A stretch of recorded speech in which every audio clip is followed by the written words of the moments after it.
Human I and the colourful world. Colourful कितना आपका colourful है, इसी तरह आपकी जिंदगी भी जो है कलरफुल रहनी चाहिए। इसके लिए क्या करनी पड़ेगी? पढ़ाई करनी पड़ेगी। तो चलिए शुरू कर रहे हैं human I and the colourful world. पहला स्लाइड पे आते हैं कि द ब्यूटी ऑफ ह्यूमन आई, इतनी सुंदर हमारी आंखें होती हैं, उसके ऊपर जो है हम आज पढ़ाई करने वाले हैं। देखिए, the human I is one of the most valuable sensitive organ. हमारी बॉडी में बहुत ही ज्यादा वैल्यूएबल एक ऑर्गन है जो है आपका है आई, और ये एक सेंसिटिव ऑर्गन होती है, sensitive towards the light, towards the touch, किसी भी चीज से ये है सेंसिटिव होती है। It enables us to see the wonderful world, पूरी दुनिया को देखने के लिए, उसको महसूस करने के लिए, यही आंखों की वजह से हम उसको एंजॉय कर पाते हैं। तो जितने भी कलर्स हैं उन सबको भी हम देख पाते हैं। It is impossible to identify colours while closing the eyes. आप अपनी आंखों को अगर क्लोज करेंगे और दुनिया को देखने के लिए कोशिश करेंगे तो उस टाइम में आपको कुछ भी नजर नहीं आएगा। हालांकि आप अगर शायर हैं तो आपकी बात अलग है, लेकिन बिना लाइट के और बिना आईज के आप कुछ नहीं देख सकते हैं। Thus all the sense organ, the human eye is the most significant and it enables us to see the beautiful color world around us। तो ये मोस्ट सिग्निफिकेंट एक ऑर्गन है हमारी बॉडी का। जो 5 आपके सेंस ऑर्गन हैं उनमें से एक सबसे इंपॉर्टेंट सेंस ऑर्गन माना जा सकता है आई को। बात करते हैं स्ट्रक्चर ऑफ ह्यूमन आई के। इसके स्ट्रक्चर देख लीजिए, क्या क्या चीजें प्रेजेंट हैं। यहाँ पे ये जो फ्लूइड देख रहे हैं इसको हम कहते हैं क्या? Viscous humour. इसको हम नाम देते हैं विस्कस ह्यूमर। यहाँ पे ऑप्टिक नर्व आपके गए हैं, जुड़े हैं कहाँ पे? आपके ब्रेन में जाके यहाँ पे कनेक्टेड हुए हैं। ये जो आप येलो कलर की ये जो लाइन देख रहे हैं इसको हम बोलते हैं क्या? रेटिना बोलते हैं, जहाँ पे इमेज का फॉर्मेशन होता है। ये जो आप मसल्स देख पा रहे हैं यहाँ पर जो कवरिंग है एक ठो, इस मसल्स को हम बोलते हैं सिलियरी मसल्स, जो कि कंट्रोल करती हैं आंखों को, ठीक है, उसका एक्सपांशन के लिए। आगे बात करें तो ये वाली जो लेयर यहाँ पर जो आपको ये फ्लूइड दिख रही है इसको हम बोलते हैं एक्वस ह्यूमर। तो दो चीजें आपकी यहाँ पे याद रखनी है, अंदर वाला क्या है आपका? विस्कस ह्यूमर, और बाहर वाला ये जो रीजन है दैट इज एक्वस ह्यूमर। यहाँ पे आपको ये वाली जो दिख रही है इसको हम बोलते हैं क्या? प्यूपिल। ये आपका प्यूपिल फ्रंट वाला पार्ट। उसके बाद यहाँ पर आपको दिख रहा है क्या? ये आइरिस है, ये आपका आइरिस। और यहाँ पे आउटर जो ये लेयर है गई है सबसे आउटर, इसको हम बोलते हैं क्या? कॉर्निया। ये आपका डायग्राम हो गया, स्ट्रक्चर हो गया ह्यूमन आई का। अभी हम देखेंगे कि एक एक करके इनका फंक्शन क्या होता है और इनके रोल्स क्या क्या होते हैं ह्यूमन आई में। चलिए शुरू करते हैं। पहले हम देख लेते हैं कि जो आपका कॉर्निया है, कॉर्निया मैंने बताया कहां पे है आपका? ये वाला कॉर्निया, सबसे आउटर जो ये कवरिंग है, this is known as your cornea. बात करेंगे light enters the eye through a thin membrane called the cornea. तो एक पतली सी मेम्ब्रेन लाइक स्ट्रक्चर होती है जिसको हम बोलते हैं कॉर्निया। और आपको पूछा जाएगा ये कि लाइट किसके जरिए से अंदर आती है, तो बोलेंगे पहले ये गिरती है किसके ऊपर? कॉर्निया के ऊपर। आगे बात करेंगे कि it forms a transparent bulge on front surface of the eye ball. तो आपकी आंखों में जो आउटर लेयर है जिसको हम कॉर्निया कह रहे हैं, तो ये ट्रांसपेरेंट एक लिक्विड टाइप्स होती है, एक ब्लज होती है, जो कि मोस्ट ऑफ द लाइट को क्या करती है? Refraction for the light rays entering the I occur at the outer surface of the cornea. तो सबसे ज्यादा आपका जो रिफ्रैक्शन हो रहा है लाइट की, वो इसी कॉर्निया के वाले पार्ट में हो रही है। अंदर भी हो रही है, लेकिन सबसे ज्यादा पूछा जाए कि मोस्ट ऑफ द रिफ्रैक्शन जो है वो इसी पार्ट में, कॉर्निया वाले पार्ट में आपको देखने को मिल रहा है। आगे बात करें, सेकेंड वाला पार्ट है आपका sclera. Sclera is outer covering, ये भी एक होती है जो कि protective through white layer called the sclera. तो जो कॉर्निया के ऊपर जो एक कवरिंग होती है उसको हम बोल रहे हैं क्या, स्कैलरा। ये आउटर कवरिंग होती है जो कि प्रोटेक्ट कर रही है आपके आई को। उसके बाद आ जाता है आपका आई बॉल। यहाँ पर आपको दिखा रखा है हमने, डायग्राम है आपका पूरा। और अगर यहाँ पे हम आ जाएं तो आई बॉल की बात करें, अगर आपकी आई बॉल की बात करें, देखिए eye ball is spherical in shape with a diameter of 2.3 centimetre. ये देख रहे हैं आप, ये आपका जो है 2.3 सेंटीमीटर होगा। और यहाँ पे आपको क्या देखने को मिलेगी, आपको इसी को हम कह रहे हैं क्या, आई बॉल कह रहे हैं। ठीक है, नेक्स्ट है आपका एक्वस ह्यूमर। एक्वस ह्यूमर यहाँ पे देख पा रहे हैं, ये वाला पार्ट जो है यहाँ पर मैंने आपको बताया था, ये आपका क्या है, एक्वस ह्यूमर है, ये वाला पार्ट। तो यहाँ पर हम क्या पढ़ेंगे एक्वस ह्यूमर में कि it is a fluid field space between cornea and the eye lens. तो आई लेंस में और आपके जो कॉर्निया के बीच में जो प्रेजेंट है वो है आपका एक्वस ह्यूमर। यहाँ पे देख सकते हैं कि ये वाला पार्ट, इसको मैं थोड़ा सा इरेज करके फिर से आपको दिखाता हूं कि ये वाला जो पार्ट है, ये वाला जो आपको पार्ट दिख रहा है यही है आपका लेंस है। और इसके बीच में यहाँ पर जो आपको दिख रही है वो क्या कहलाती है, एक्वस ह्यूमर कहलाती है। चलिए आगे बात करते हैं आइरिस की। आइरिस की बात करें तो iris is dark muscular diaphragm that control the size of the प्यूपिल। यानी कि जो साइज है इस प्यूपिल का, जो साइज रहेगा वो छोटा होगा कि बड़ा होगा, ये आपकी आइरिस ही जो है वो डिसाइड करती है। और ये डार्क मस्कुलर कलर की एक डायफ्राम जो है मस्कुलर स्ट्रक्चर होती है। आगे बात करें प्यूपिल, तो प्यूपिल इज ए स्मॉल ओपनिंग होती है, एक छोटी सी ओपनिंग है in the middle of the iris. Iris के बीच में एक छोटी सी ओपनिंग होती है, इसको हम क्या बोलते हैं, यहाँ पे होती है वो, उसको हम क्या बोलते हैं, आपका प्यूपिल बोलते हैं। थ्रू व्हिच लाइट एंटर्स, जिसकी मदद से लाइट आपका एंटर हो पाता है आई में। और the प्यूपिल regulates and control the amount of light entering into the eyes. तो आईज में जो लाइट आपके एंटर हो रहे हैं उसको कंट्रोल करने का काम आपका प्यूपिल ही कर रहा है कि कितना लाइट को पास करने देना है, कितना नहीं करने देना। कौन इसके ऊपर काम करता है, तो प्यूपिल इसके ऊपर काम करता है। आगे बात करते हैं लेंस की। देखिए लेंस जो है, आप किसको हम लेंस मान रहे हैं, जो कि लेंस की तरह काम कर रही है। तो बिहाइंड द प्यूपिल, प्यूपिल के पीछे आप देखने को मिलेगा transparent flexible jelly like structure, जिसको हम क्या कह रहे हैं, लेंस कह रहे हैं। यहाँ पे डायग्राम में आप देख रहे हैं कि अंदर की ओर आपका ये वाला जो होगा वो लेंस कहलाएगा। यहाँ पे जो लेंस है वो क्या कर रही है, वो एक कॉन्वेक्स लेंस है, पहली चीज। ठीक है, जो आपकी लेंस देखने को मिल रही है that is a convex lens. By actions of ciliary muscle it change shape to focus the light of the retina. तो सिलियरी मसल्स जो दोनों साइड से कनेक्टेड हैं इस तरह से, तो सिलियरी मसल्स क्या करेंगे, अपने आप को खींच लेंगे ताकि आंखें अच्छे से ओपन हो पाए, या फिर अगर लाइट ज्यादा आ जाए तो अपने आप को ये क्लोज कर लेंगे, तो आंखें जो है वो, जो प्यूपिल है वो क्लोज हो जाए। तो ये सब आपके लेंस की वजह से हो पाती है कि एंटर ऑफ लाइट जो है कितना आपका ज्यादा एंटर हो रहा है उसके ऊपर डिपेंड करेगा। Becomes thinner, focus distance object becomes thicker. ये चीज आपको ध्यान में रखनी है कि जो आपकी लेंस है, जब आप कोई डिस्टेंस की ऑब्जेक्ट को देख रहे हैं उस टाइम में आपकी ये जो है थिन होती है, पतली रहती है। लेकिन जब आप कोई दूर के ऑब्जेक्ट को फोकस करने की कोशिश कर रहे हैं तो ये मोटी हो जाती है, थिक हो जाती है। ठीक है, नेक्स्ट बात करते हैं सिलियरी मसल्स की।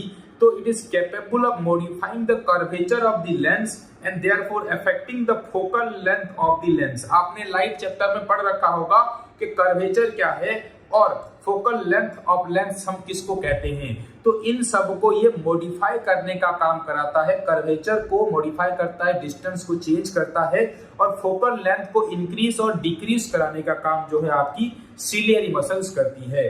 उसके बाद बात करें आपकी विस्कस ह्यूमर की।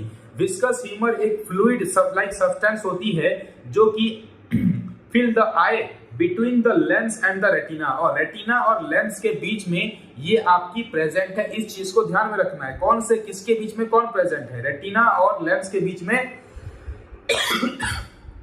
विस्कस ह्यूमर प्रेजेंट है। This fluids help in the I hold shape, तो आई के शेप को मेंटेन करने के लिए with the light being transmitted through the retina, तो उसी टाइम में आपके आई को शेप दे रही है जब आपकी अंदर आंखों के अंदर जो है वो लाइट एंटर हो रहा है, तो उस टाइम में उसको आप शेप दे रहा है, आई होल्ड करके रख रहा है राउंड स्ट्रक्चर में। आगे बात करें रेटिना की, तो retina is a light sensitive screen होती है, ये याद रखिएगा, ये क्या है, एक स्क्रीन होती है retina, which the image is form, जहां पे इमेज आपकी बन रही है। देख रहे हैं डायग्राम में, देखिए ये वाला जो पार्ट है आपका क्या है, रेटिना, और यहाँ पर क्या बन रही है, आपकी इमेज जो है वो बन रही है यहाँ पे। It's delicate membrane having enormous numbers of light sensitive cells, तो यहाँ पे आपके लाइट सेंसिटिव सेल्स होते हैं, आपको दो सेल याद रखने हैं, एक है रॉड्स, दूसरा है cons. It converts the image formed by the lens into electrical impulses. These electrical impulses then transferred to the brain through the optic nerve.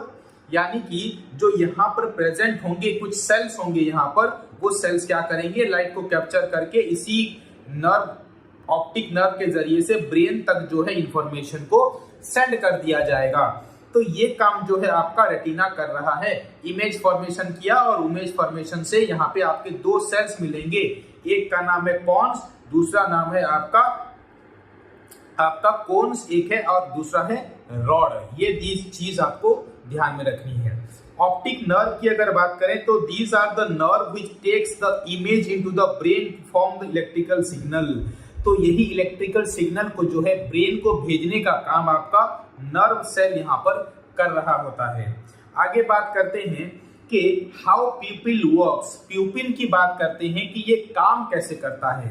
देखिए the iris makes the pupil, iris जो है वो ही pupil को बना रहा है, and expand and उसको कॉन्ट्रैक्ट करने का काम जो है वो कर रहा है according to the intensity of light, यानी कि लाइट अगर ज्यादा है तो आपकी जो प्यूपिल होगी वो छोटी हो जाएगी, और लाइट अगर कम है, अंधेरा है, तो आपकी आंखें इतनी बड़ी हो जाती हैं चीजों को देखने के लिए, तो उस टाइम में आपकी प्यूपिल क्या है, एक्सपांड हुई है। इस चीज को ध्यान में रखना है। अगर प्यूपिल की थोड़ी सी और बात करें, when the light is bright it contracts the pupil so that the less light enter into the eye, जैसा मैंने बताया आपको कि लेस लाइट एंटर करने देने के लिए उसको क्या करना पड़ता है, कॉन्ट्रैक्ट होना पड़ता है, नहीं तो ज्यादा लाइट अगर एंटर करेगी तो आंखों को खराब कर देगी, क्योंकि ये एक सेंसिटिव ऑर्गन है। आगे बात करें कि जब लाइट अगर आपकी डिम हो, कम हो, इट आइरिस एक्सपांड, अपने आप को क्या करता है, एक्सपांड कर देता है, so that it more light enters into the eye, तो ज्यादा से ज्यादा लाइट गिरेगी अंधेरे के टाइम में, तभी हम उस चीजों को देख पाएंगे, नहीं तो अंधेरे में आप तो वैसे भी देख नहीं पाते, लेकिन ज्यादा अंधेरा हो तो बिल्कुल भी नहीं देख पाएंगे। एग्जाम्पल की ओर से दे रखा है, you would have observe that when you come out of the cinema hall, जब आप बाहर निकलते हैं किसी भी सिनेमा हॉल से मूवी देखने के बाद, ब्राइट सनलाइट को आप जब देखते हैं, योर आईज गेट क्लोज्ड, अंधेरा सिनेमा हॉल में देख के आए हैं या फिर अंधेरे रूम से बाहर आए हैं, डायरेक्ट सनलाइट अगर आंखों में गिरती है तो आपकी आंखें कैसी हो जाती हैं, क्लोज हो जाती हैं, छोटी हो जाती हैं।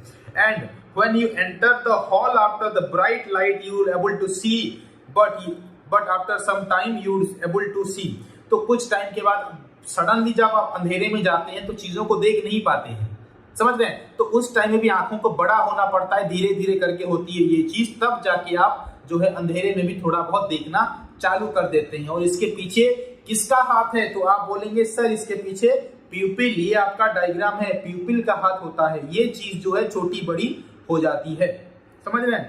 Here the pupil of an eye provides variable aperture where size is controlled by the iris, तो इसकी जो प्यूपिल की साइज याद रखना है, प्यूपिल की साइज जो है वो कंट्रोल कौन करता है, आपकी आइरिस जो है उसको कंट्रोल कर रही है। नेक्स्ट बात करते हैं कि पावर ऑफ एकोमोडेशन क्या है। देखिए हमारी आंखें जो हैं कभी भी खराब हो सकती हैं। ऑलमोस्ट आप अगर देखें तो 3 में से 1 बंदे को चश्मा लगेगा, लेकिन पहनते नहीं हैं, वो अलग बात है। मुझे भी थोड़ा बहुत चश्मा लगता है, लेकिन मैं जनरली नहीं पहनता हूं। देखिए, ability of the eye lens to adjust its focal length is called the power of the accommodation. ठीक है, तो पावर ऑफ एकोमोडेशन किसको कह रहे हैं कि जो आपकी लेंस की एबिलिटी है अपने आप को एडजस्ट करने के लिए according to the power of the light. जितना पावर ज्यादा हो उतना उसको थोड़ा सा कॉन्ट्रैक्ट होके रहना पड़ता है। तो ये जो चीजें को उसको कंट्रोल करना पड़ता है। अगर और इसकी वजह से हम देख लें तो हमें जो है प्रॉब्लम भी हो सकता है। तो इसी वजह से आपके पास होता है सिलियरी मसल्स। तो इस सिलियरी मसल्स की वजह से ये आपकी जो है कंट्रोल होती है, लेंस आपकी कंट्रोल में रहती है। देखिए, 2 चीजें हैं, एक तो रिलैक्स हो सकती है, दूसरा क्या है कॉन्ट्रैक्ट हो सकती है। बात हो रही है सिलियरी मसल्स की।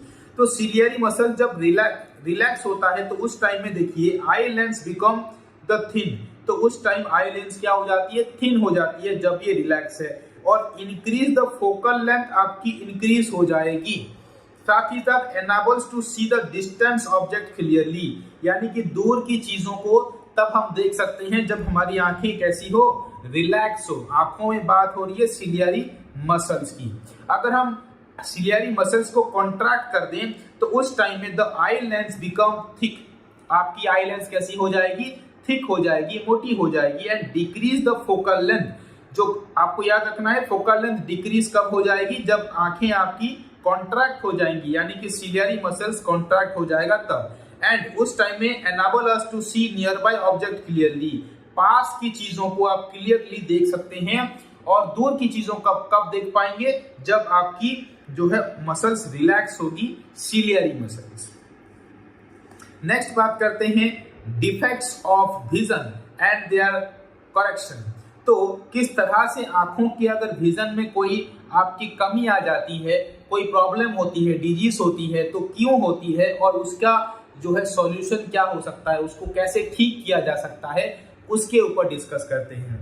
देखिए, पहला डिजीज है आपका मायोपिया। मायोपिया को हम नियर साइटनेस और शॉर्ट साइटनेस भी कहते हैं। मियोपिया जिसको हो जाती है या फिर मायोपिया जिसको हम बोलते हैं, can see nearby objects clearly, पास की चीजों को इजीली देख सकता है, but cannot see distance object distinctly, यानी कि दूर की चीजों को वो देख नहीं पाता है। इसी डिजीज को हम कहते हैं क्या, myopia. A person with this defect has the far point nearer than the infinity. तो इस टाइम में आप पास की चीजों को देख पाएंगे और दूर की चीजें नहीं दिखाई देती हैं। तो उसी डिजीज को हम क्या कह रहे हैं, मायोपिया। कॉजेस क्या हो सकता है इसका, excessive curvature of the eye lens. अगर आई लेंस का कर्वेचर बहुत दूर तक चला जाए तो उस टाइम में हम इसको क्या बोल सकते हैं, आप जो है मायोपिया बोल सकते हैं। या फिर elongation of the eye ball. I ball अगर लंबा हो जाए, देखिए ऐसे राउंड होना चाहिए, इसको ऐसे लंबा हो जाए तो भी जो है लेंस जो इमेज है सही जगह पर नहीं बनेगी और आपको हो जाएगा क्या, मायोपिया। नेक्स्ट बात करें अगर इसके करेक्शन की, इसको मायोपिया को ठीक कैसे किया जा सकता है, तो defect can be corrected by using A concave lens. याद रखिए वेरी इंपॉर्टेंट पॉइंट, अगर आपका मायोपिया है तो मायोपिया को ठीक करने के लिए आपके कॉनकेव लेंस का इस्तेमाल किया जाता है और एक सुइटेबल पावर भी उसका होना चाहिए। ऐसा नहीं कि बहुत ज्यादा पावर लगा दिया किसी कम डिफेक्ट की रीजन से। ए concave lens of suitable power will bring the image back to the retina and thus the defect is corrected। तो सही जगह पर अभी सही रेटिना पे आपका जो है अभी यहाँ पे इमेज बनेगा, सही जगह पर सही इमेज बनेगा, तब जाके आपकी आंखें जो हैं उसको पास कर पाएंगी ब्रेन के पास थ्रू द आपका ऑप्टिक नर्व। तो यहाँ पर मायोपिया की बात हो जाती है। नेक्स्ट आ जाते हैं कि इस स्लाइड में मायोपिया में देखिए क्या हो रहा है। तो ये जो आपकी इमेज आपकी बन रही, देखिए इमेज यहाँ पर गई और यहाँ पर बन रही है और यहाँ पर far point of the myopic eyes हो गया कि बहुत ही ज्यादा दूर में जाके इमेज बन रही है। और यहाँ पे देखिए मायोपिया की जो यहाँ पे इमेज है कहाँ पर बन रही है, आपकी इस जगह पर बन रही है इमेज। और यहाँ पर देखिए कि करेक्शन ऑफ मायोपिया जब हो गया तो वापस से सेम जगह पर आपकी जो है इमेज बन रही है, और ये आपका क्या है, आपकी रेटिना पे बन रही है, तो बिल्कुल सही जगह पे बन रही है। तो इस चीज को आप ठीक कर सकते हैं बाय यूजिंग आपका ये कॉन्केव लेंस लगाकर।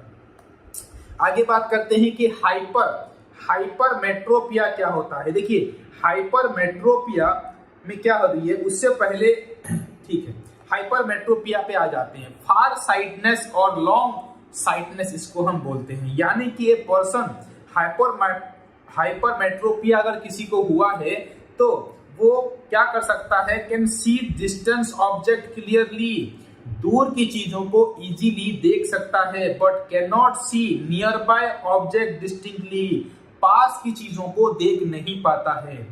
The near point of the person is far further away from the normal point, that is 25 centimetre. तो कोई भी चीजों को हम 25 सेंटीमीटर से जो है जब देखते हैं तो अच्छे से उस चीज को देख पाते हैं और सही इमेज हमारे जो है ब्रेन तक पहुंचती है।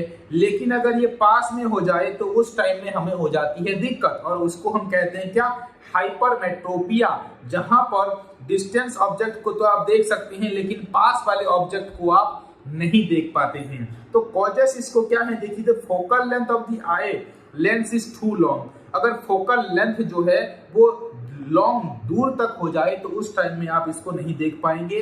फोकल लेंथ हमेशा आपकी 1/2 रहनी चाहिए, अगर ये नहीं है तो उस टाइम में आपको हाइपरमेट्रोपिया हो जाएगा। The eye ball has become too small, eye ball अगर छोटा हो जाए तो उस टाइम में भी आपको हाइपरमेट्रोपिया जो है देखने को मिलेगी। करेक्शन कैसे किया जा सकता है इसका, तो करेक्शन के लिए this defect can be corrected by using A concave lens. इस चीज को ध्यान में रखना है। तो हाइपरमेट्रोपिया के लिए कॉन्वेक्स लेंस का इस्तेमाल किया जाएगा, कॉन्वेक्स लेंस का इस्तेमाल, और एक प्रॉपर आपका वहां पे जो eye glasses with converging lens provide the additional focusing power. तो फोकसिंग जो पावर होगी, फोकसिंग पावर होगी, वो आपकी सही जगह पर जाके इमेज को बनाएगी, और रेटिना जो है वहां पर जो रॉड्स एंड कोन सेल्स होंगे वो आपके ब्रेन तक थ्रू द ऑप्टिक नर्व वो उस मैसेज को भेज देंगे। तो ये आपने देख लिया कि हाइपरमेट्रोपिया में देखिए क्या इस तरह का डायग्राम बनता है। तो यहाँ पर नॉर्मल यहाँ पे बन रही है, सही है। अब अगर आई से बाहर अगर इमेज अगर बन जाए तो यहाँ पे हो जाएगी प्रॉब्लम। तो अगर हम लेंस का इस्तेमाल करते हैं तो इसकी वजह से सही जगह पर जो है इमेज बनेगी और हमारे जो है आंखें हाइपरमेट्रोपिया से ठीक हो सकते हैं। आगे अगर बात करें कि प्रेस बायोपिया क्या है, देखिए प्रेस बायोपिया में क्या है कि जब आप ओल्ड हो जाते हैं, जब आप 40 साल से ज्यादा की उम्र हो जाती है, the power of accommodation of the I usually decreases, the near point gradually reduces away, this defect is called as presbyopia। तो आपकी जो आंखों की एकोमोडेशन पावर है, लाइट को एकोमोडेट करके सही जगह पे इमेज बनाने की प्रोसेस है, वो क्या हो जाती है, डिक्रीज हो जाती है, और नियर पॉइंट जो है ग्रेजुअली डिक्रीज हो जाता है, आप पास से चीजों को देख नहीं पाते हैं। इसी को हम क्या बोलते हैं, प्रेस बायोपिया बोलते हैं। Person may suffer from both myopia and hypermetropia. तो इस कंडीशन में आपको दोनों चीजें हो रही हैं, एक तो मायोपिया भी है और हाइपरमेट्रोपिया भी है। तो उसी कंडीशन को ही हम आपका प्रेस बायोपिया बोल सकते हैं। प्रेस बायोपिया में मायोपिया भी है और हाइपरमेट्रोपिया भी है, जब आपकी उम्र ज्यादा हो जाती है, 40-45 साल के आप हो जाते हैं। रीजंस क्या है, gradually weakening of ciliary muscles, जो सिलियरी मसल्स हैं जो रिलैक्स और कॉन्ट्रैक्ट सही अमाउंट में होना चाहिए वो नहीं हो रहे हैं, and decreasing flexibility of the eye lens, साथ ही साथ जो फ्लेक्सिबिलिटी है आई लेंस की क्लोज ओपन होने की वो भी डिक्रीज हो जाती है उम्र के साथ साथ। तो करेक्शन हम इसका कैसे करेंगे, ठीक कैसे करेंगे, तो आप बाईफोकल लेंस को लगाएंगे अप्रोप्रिएट पावर की में, और बाईफोकल लेंस जो है consist of both concave and convex lens का इस्तेमाल किया जाता है इसके लिए। ये अगर आपका एक चश्मा है तो यहाँ पर आपको इस्तेमाल किया जाएगा कॉनकेव, यहाँ पर आपका कॉन्वेक्स।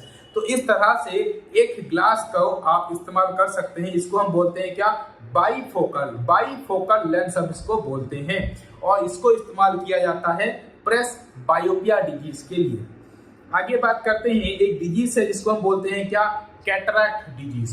कैटरैक्ट जो है, the crystalline lens of the people of old age becomes milky and cloudy. तो ये वाला जो आप पार्ट देख रहे हैं ना आए की, ये मिल्की या फिर क्लाउडी हो जाता है, जिसकी वजह से आपकी जो है डिजीज हो जाती है, जिसको हम बोलते हैं क्या, cataract. And this causes partial complete loss of vision, या तो कंप्लीट लॉस ऑफ विजन हो सकता है या फिर पार्शियल विजन जो है वो भी लॉस हो सकता है, थोड़ा बहुत लॉस हो सकता है। It is possible to restore vision through a cataract surgery.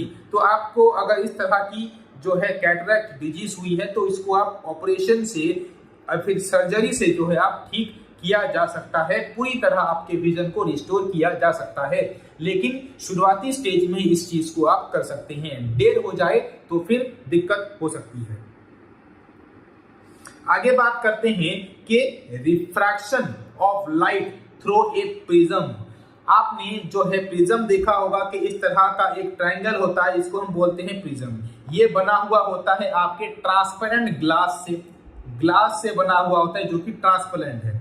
तो जब भी लाइट की एक बीम यहाँ पर पास होती है, लाइट जब पास होती है, इंसिडेंट, इसको हम क्या बोलते हैं, एंगल ऑफ इंसिडेंट, आई अगर पास हो रही है यहाँ पर, तो आपका जो एंगल ऑफ रिफ्रैक्शन, जो आर होता है, रिफ्लेक्शन होता है, वो चेंज हो जाता है यहाँ पर। और एंगल ऑफ रिफ्रैक्शन जो है आपके कॉन्केव और कॉन्वेक्स लेंस में सेम रहता है, लेकिन प्रिज्म में ये आपका चेंज हो जाता है। और इस चीज को आपने क्लास आपके लाइट चैप्टर में थोड़ा बहुत पढ़ रखा होगा। तो यहाँ पे थोड़ा सा बस डिस्कस कर लेते हैं कि देखिए जो इंसिडेंट रे है उसको PE में डिनोट कर रहे हैं, या फिर उसके एंगल को हम I में डिनोट कर रहे हैं, और जो रिफ्रैक्टेड रे होगा उसको EF में, और एंगल ऑफ रिफ्लेक्शन को आपके एंगल R में। एमर्जेंट रे को FS में लिखते हैं, और एंगल ऑफ एमर्जेंस को हम एंगल E लिखते हैं, एंगल ऑफ प्रिज्म को हम एंगल A लिखते हैं, और एंगल ऑफ डेविएशन को एंगल D लिखते हैं यहाँ पर। तो ये आपको बस इतना याद रखना है कि इंसिडेंट रे जो है वो रिफ्लेक्टेड रे में जो है इक्वल आपका यहाँ पे नहीं बनता है, इक्वल एंगल नहीं बनता है प्रिज्म में। तो क्या होता है प्रिज्म में, देखिए प्रिज्म में जब यहाँ पे लाइट पास करेगी, जब आपकी एंगल आई आएगी, तो यहाँ पर रिफ्लेक्शन की वजह से ये लाइट जो है कन्वर्ज हो जाती है और 7 अलग अलग कलर्स में ये टूट जाते हैं। इसका रीजन ये है कि इसकी जो डेंसिटी होती है लाइट, उसकी ब्रेकडाउन हो जाती है डेंसिटी ऑफ लाइट की। तो ये आपके विब्ग्योर के फॉर्म में जो है ये बदल जाता है। देखिए यहाँ पर आप देख पा रहे हैं कि डिस्पर्जन हुई है लाइट की, व्हाइट लाइट पास किया गया एक ग्लास प्रिज्म के द्वारा। तो यहाँ पर लाइट जैसे ही गई तो ये डिस्पर्स होगी अलग अलग कलर में, ये रेड में, orange, yellow, green, blue, indigo, violet, ये आपके जो है विब्ग्योर फॉर्म में आपको देखने को मिल जाते हैं नीचे के ऊपर से और से। देखिए स्प्लिटिंग ऑफ व्हाइट लाइट हुआ, यहाँ पे लाइट क्या हुई, स्प्लिट हुई। And component of colors when it passes through the glass prism is called the dispersion of light। यानी कि dispersion of light यानी कि लाइट जो है ब्रेकडाउन हो गई, और the various colors are violet, indigo, blue, green, yellow, orange, red, ये सब कलर आपको देखने को मिल गया उसी एक ही व्हाइट कलर की लाइट से। यानी कि ये सारे कलर जो हैं उस व्हाइट कलर के लाइट में प्रेजेंट हैं। The sequence of the color members remembers, इसको हम बोलते हैं क्या, विब्ग्योर के फॉर्म में, VIB, नीचे से देख सकते हैं VIBGYOR, विब्ग्योर के फॉर्म में ये बन जाता है। The band of 7 colours is called the spectrum. Spectrum हम किसको कहते हैं, ये जो आपका बैंड बना हुआ है, इस बैंड को हम बोलते हैं स्पेक्ट्रम, जहां पर आपके 7 कलर्स प्रेजेंट होंगे। और ये कब दिखाई देंगे, जब हम व्हाइट लाइट को प्रिज्म में जो है डालेंगे। अच्छा, तो एक काम करते हैं, एक प्रिज्म को हम ले लेते हैं A और दूसरा ले लेते हैं, यहाँ पर प्रिज्म को हम उल्टा कर दिया, नाम दे दिया B। तो जब वहां पे व्हाइट लाइट पास होगी तो यहाँ पर 7 कलर्स की लाइट जो है निकलेंगी, और 7 कलर की लाइट जब दूसरे प्रिज्म में जाके गिरेगी तो it becomes against the white light. तो अगेन ये व्हाइट लाइट में कन्वर्ट हो जाएगा। इस चीज को आपको ध्यान में रखना, इसको हम बोल सकते हैं क्या, combination of dispersed light. Disperse light को हम यहाँ पे कंबाइन कर दिए और फिर से उसको व्हाइट लाइट में कन्वर्ट कर दिया गया। इस चीज को भी आपको ध्यान में रखना है। तो आगे और एक टॉपिक पे बात करने वाले हैं कि रेनबो किस तरह से फॉर्मेशन होती है। इस तरह का आप रेनबो बारिश के बाद आप देख सकते हैं कि बारिश के बाद इस तरह के रेनबो देखने को मिलते हैं। तो इस रेनबो के नीचे का जो कारण है वो क्या है देखते हैं। देखिए, the rainbow is a natural spectrum होता है, नेचुरली ये जो है बनाया जाता है नेचर के द्वारा। And appearing in the sky में आपको देखने को मिलता है जब भी कोई रेन शावर होती है उसके सडन बाद ही। It causes by disperse of sunlight tiny water droplets की वजह से सनलाइट जो है वो उस वाटर ड्रॉपलेट्स में जाके गिर रही है उस एटमॉस्फेयर में जहां पर आपके वाटर ड्रॉपलेट्स प्रेजेंट होंगे बारिश के सडनली बाद ही। तो a rainbow is always formed in the direction of opposite to that of sun. हमेशा याद रखिए, ऑपोजिट टू द सन ये हमेशा बनती है। The water droplets act like small prism. यहाँ पर जो वाटर ड्रॉपलेट्स होंगी, यहाँ पर आप देख रहे हैं, तो ये भी प्रिज्म की तरह काम करती है। एक लाइट आके गिरी और ये 7 कलर्स के लाइट में बदल जाती है। They reflect and disperse the incident sunlight, then reflect it internally and finally reflect it again when it becomes out of the droplet due to the dispersion of light. Internal reflection, different colors reach the observers of eye. यानी कि जो आई देख रही है, जो person उस rainbow को देख रहा है, उसका रीजन क्या है कि एक सनलाइट जो है इसका इंसिडेंट आई है और ये जो आर है इस रेनबो जो है वो एक प्रिज्म की तरह काम कर रहा है और यहाँ पे इंटरनल रिफ्लेक्शन हो रही है और इसी की वजह से आपको जो है इस तरह की रेनबो जो है सडनली देखने को मिलती है बारिश के बाद ही। नेक्स्ट आते हैं एटमॉस्फेरिक रिफ्रैक्शन क्या होता है। देखिए, एटमॉस्फेरिक रिफ्रैक्शन हम किसको कहते हैं कि the refraction of light caused by the earth के एटमॉस्फेयर के द्वारा जो अलग अलग लेयर्स हैं, troposphere, stratosphere, mesosphere, thermosphere, exosphere, इनके जो है डेंसिटी ऑफ एयर जो है वो अलग अलग रहती है। तो इनकी वजह से जो आपके एटमॉस्फेयर में रिफ्रैक्शन हो रहा है उसी को हम एटमॉस्फेरिक रिफ्रैक्शन बोलते हैं। जैसे कि आप देखते हैं कि ट्विंकलिंग ऑफ स्टार्स जो है क्या कर रहे हैं, ट्विंकल कर रहे हैं, बंद हो रहे हैं लाइट हो जल रही है, बंद हो रहे हैं लाइट जल रही है। इसका रीजन क्या है, atmospheric refraction of the light की वजह से ही ये चीज हमें देखने को मिलती है। देखिए, द टेम्परेचर एंड डेंसिटी दोनों चीजें हैं। टेम्परेचर भी आपको पता है कि जैसे ही ऊपर चले जाते हैं टेम्परेचर वहां पे आपकी लो होती चली जाती है। तो टेम्परेचर भी है और डेंसिटी, तो दोनों के फैक्टर की वजह से ये आपको जो है अलग अलग वैरिंग जो है लाइट मीडियम देखने को मिलती है। Hence we have a different medium. Distant star acts point source of light when the starlight enter the earth atmosphere undergoes refraction continuously यहाँ पे रिफ्लेक्शन जो है वो चेंज हो रही है, समझ रहे हैं, due to the changing refractive index that is rare to denser. तो रेयर से डेंसर में और चली जाती है और ज्यादा डेंस होती जाती है, तो उसकी वजह से कॉन्स्टेंटली आपके चेंजेस देखने को मिलते हैं रिफ्रैक्शन में और उसी की वजह से लाइट जो है आपकी ट्विंकलिंग हो रही है। And due to this apparent position of the star different from actual position, the star appears higher than its actual position. तो एक्चुअली में हमें लगता है कि लाइट की वजह से स्टार ज्यादा पास है, लेकिन वो बहुत ही ज्यादा दूर प्रेजेंट होते हैं जहां से वो लाइट आ रही है। और बात ये भी हो सकती है कि लाइट ही आ रही है क्योंकि स्टार बहुत ही ज्यादा दूर है, उसकी लाइट हमें पहुंचने के लिए महीनों साल लग सकते हैं। तो उसके लिए जो लाइट आ रही है तो हो सकता है वो स्टार वहां पर अब ना हो, खत्म हो चुका हो, लेकिन हम उसके बस लाइट को ही देख रहे हैं।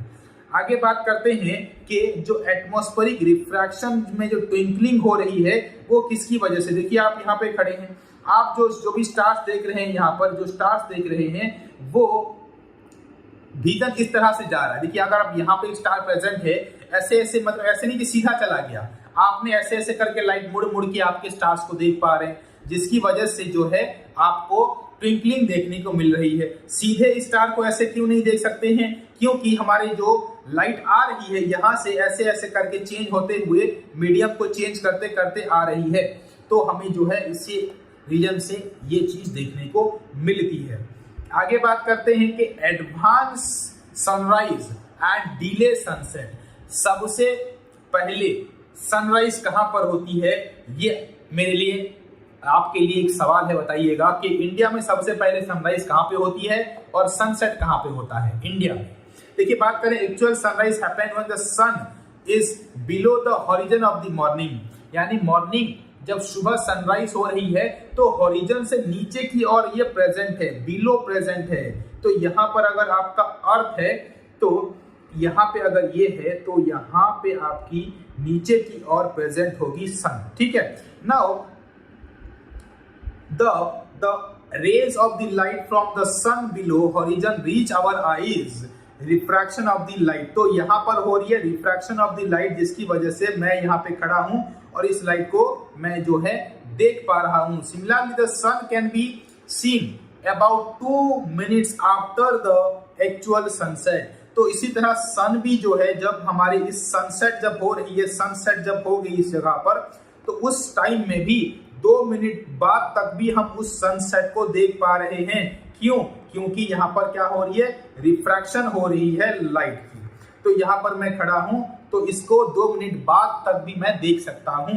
The sun is visible to us about 2 minutes before actual sunrise and 2 minutes after actual sunset because of the atmospheric refraction. Atmospheric refraction की वजह से ही लाइट जो है उस जब सनराइज हो रही है तो 2 मिनट पहले हमें सनराइज मिल जाता है और जो सनसेट हो रही है वो 2 मिनट बाद तक भी हमें सनसेट जो है हमें देखने को मिलता है। तो क्वेश्चन आप याद रखिएगा, इंडिया में कहां पर पहले सनसेट होता है, कहां पर पहले सनराइज होता है।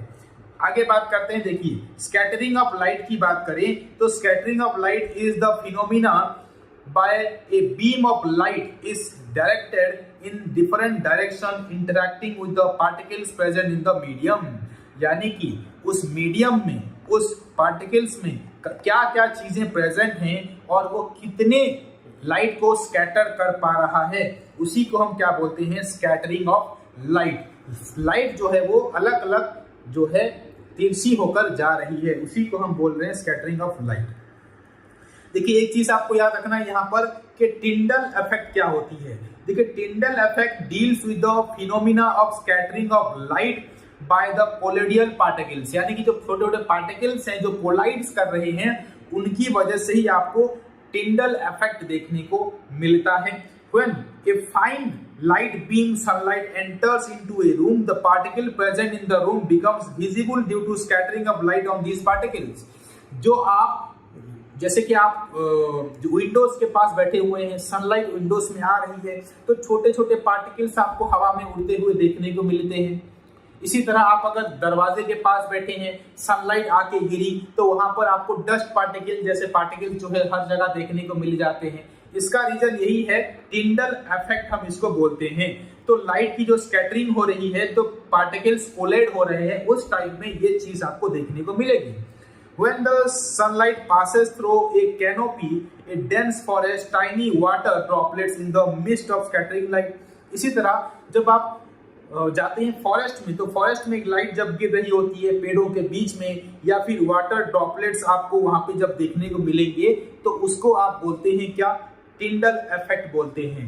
The colour of the scattered light depends on the size of the scattering particles. तो पार्टिकल्स स्कैटर्ड जब हो रहे हैं, उन पार्टिकल कितना बड़ा बड़ा पार्टिकल्स है वही डिसाइड करेगा कि जो लाइट की जो सब्सटेंस आपको दिख रही है वो किस कलर की होगी। वेरी फाइन पार्टिकल्स अगर हो, अगर छोटे पार्टिकल्स हो, जैसे कि मैंने बताया कि विंडोज के पास बैठे हैं, लाइट गिर रही है तो एयर के डस्ट पार्टिकल्स होंगे, रूम के आपके डस्ट पार्टिकल्स होंगे तो बहुत ही छोटे छोटे आपको नजर आते हैं।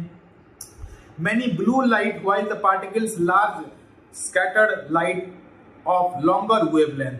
तो वहां पे लॉन्गर वेवलेंथ हो सकती है अगर आपको ब्लू लाइट देखने को मिल रहा है, क्योंकि जो वेवलेंथ ऑफ लाइट है वो आप लाइट चैप्टर में पढ़ चुके हैं।